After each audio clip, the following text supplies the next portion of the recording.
ఇకాలజీకి సంబంధించిన సరికాని వ్యాఖ్యను గుర్తించండి. ఇకాలజీలో ఒక ఫాల్స్ స్టేట్మెంట్ ఉందంట చూడమంటున్నారు. ముందుగా ఇక్కడ ఉన్న వాటిని చదువుదాం. ముందుగా చూద్దాం. జీవుల మధ్య జరిగే అంతరచర్యను చూడండి. ఇంటర్నల్ రియాక్షన్స్ అనేటువంటివి ఆర్గానిజమ్స్ మధ్య ఉంటాయంట. జీవులకు వాటి భౌతిక పరిసరాలకు జరిగే పరస్పర చర్యలను వివరించే శాస్త్రమే జీవావరణ శాస్త్రం. దీన్నే ఇకాలజీ అనేటువంటి పేరుతో చెప్తున్నాం. ఇకాలజీ మోస్ట్ ఇంపార్టెంట్ గుర్తుంచుకున్నాను. అంటే ఇక్కడ క్వశ్చన్ ఏంటి? ఇకాలజీకి డెఫినేషన్ చెప్పాడు. జీవుల మధ్యన జరిగే అంతర్చర్యని, అంటే టూ ఆర్గానిజమ్స్ తీసుకుంటే వాటి మధ్యన ఉండే రియాక్షన్ కానీ, లేదా ఈ ఆర్గానిజం చుట్టూ ఉండే మిగతా పరిసరాల గురించి కానీ చెప్తున్నాడు. అంటే ఎలా తీసుకోవచ్చు సార్? ఇదిగో మనిషి, ఇంకొక మనిషి, మరి వీళ్ళిద్దరి మధ్యన చర్య ఉంటుందా ఉండదా? అంతర్చర్య, ఇంటర్నల్ రియాక్షన్ ఉంటుంది. దాన్ని కూడా ఇకాలజీ అనొచ్చు. లేదా ఈ మనిషి రకరకాల జంతువుల మీద ఆధారపడుతున్నాడు. జంతువుల మీద ఈ ఇద్దరికి ఉండే రియాక్షన్, రకరకాల మొక్కల మీద ఆధారపడుతున్నాడు. మరి వీళ్ళ మధ్యన ఉన్న రియాక్షన్ రకరకాల కారకాల మీద, అంటే ఫ్యాక్టర్స్ ఏమిటవి? కాంతి, లైట్, ఉష్ణోగ్రత, హీట్, వాటి మీద ఆధారపడుతున్నాడు. ఇలా జీవుల మధ్యన ఉండే అంతరచర్యను కానీ, రకరకాల కారకాల మధ్యన ఉండే భౌతిక జీవకారకాల మధ్యన ఉండే అంతరచర్యనే జీవావరణ శాస్త్రం అంటాడు. మనిషికి మధ్య ఉండే బాండ్ని ఎక్స్ప్లోర్ చేస్తుంది ఇకాలజీ. అలాగే జంతువులకి మనుషులకి, మొక్కలకి మనుషులకి, వివిధ కారకాలకి మనుషులకి, అదే ఇకాలజీ. కాబట్టి ఇక్కడ 100% ఇది correct statement. Okay, good. Ecology అనేటువంటిది గ్రీకు భాషా పదం నుంచి వచ్చింది. 100% షూర్. మళ్ళీ చెప్తున్నాను, ఇలాంటి క్వశ్చన్లు చాలాసార్లు అడుగుతున్నాడు. వాటిని మనం గుర్తుపెట్టుకోవాలి.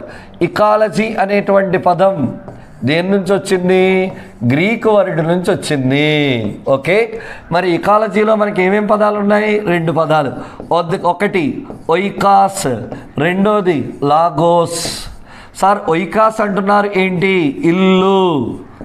లాగోస్ అంటున్నారు ఏంటి? అధ్యయనం లేదా శాస్త్రం. కాబట్టి ఇది విషయాలు. ఇలాంటివి ఇంకా ఏమన్నా అడగచ్చా సార్? అడగచ్చు. బయాలజీ అనేటువంటి వర్డ్ గురించి అడగచ్చు. బయాలజీ అనే వర్డ్ దేని నుంచి వచ్చింది? గ్రీక్ వర్డ్ నుంచి వచ్చింది. బయాలజీలో ఏమేం పదాలు ఉన్నాయి సార్? 2 పదాలు. One term is bias, second one is Lagos. Bias means జీవం, లైఫ్. లాగోస్ మీన్స్ అధ్యయనం, టు స్టడీ. అంటే లైఫ్ యొక్క స్టడీని, జీవం యొక్క అధ్యయనాన్ని ఏమంటున్నాడు? బయాలజీ అనేటువంటి పేరుతో చెప్తున్నాడు. ఇవి గ్రీక్ భాషా పదాలు. ఈ బయాలజీ అనే టర్మ్ తీసుకొచ్చినటువంటి వ్యక్తి లామార్క్. ఎవరండి ఆయన? లామార్క్. బయాలజీ అనేటువంటి దానికి పితామహుడు Aristotle. Father of biology is Aristotle. Most important గుర్తుంచుకోండి. అయితే ఇక్కడ లామార్క్ అనేటువంటి దేశం అడిగితే ఫ్రెంచ్ దేశం. చాలామంది అతను గ్రీక్ అనుకుంటారేమో అని చెప్పారు. మనం వీటిలోకి వెళ్ళిపోదాం. ఒయికాస్ అనగా అర్థం ఇల్లు, లాగోస్ అనగా అర్థం అధ్యయనం. ఓకే, మరి జీవావరణ శాస్త్రం గురించి వివరించింది ఓడం. నో, మరి ఇక్కడే మనం క్వశ్చన్ కొట్టి చూసుకోవాలి. ఇకాలజీ అనేటువంటి టర్మ్ని తీసుకొచ్చినటువంటిది ఎవరు? Haeckel. Haeckel father of ecology. Haeckel. ఇకాలజీలో నిచే అనేటువంటి పదాన్ని, NICHE అనే పదాన్ని తీసుకొచ్చింది ఓడం. ఎవరండి? ఓడం. ఇకాలజీ డే ఆల్రెడీ ఇందాకే చెప్పాను, నవంబర్ 1.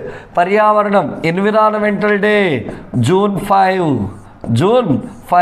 ద మోస్ట్ ఇంపార్టెంట్ గుర్తుంచుకోండి. ఇది మనకు సంబంధించినటువంటి విషయం. కానీ ఇక్కడ ఏమిచ్చాడు? జీవావరణ శాస్త్రం గురించి వివరించింది ఎవరన్నాడు? ఓడం. నో. మరి దీని గురించి వివరించింది ఎవరు? హెకెల్. ఎర్నెస్ట్ హెకెల్ అనేటువంటి విషయంతో మనం చూసుకోవచ్చు.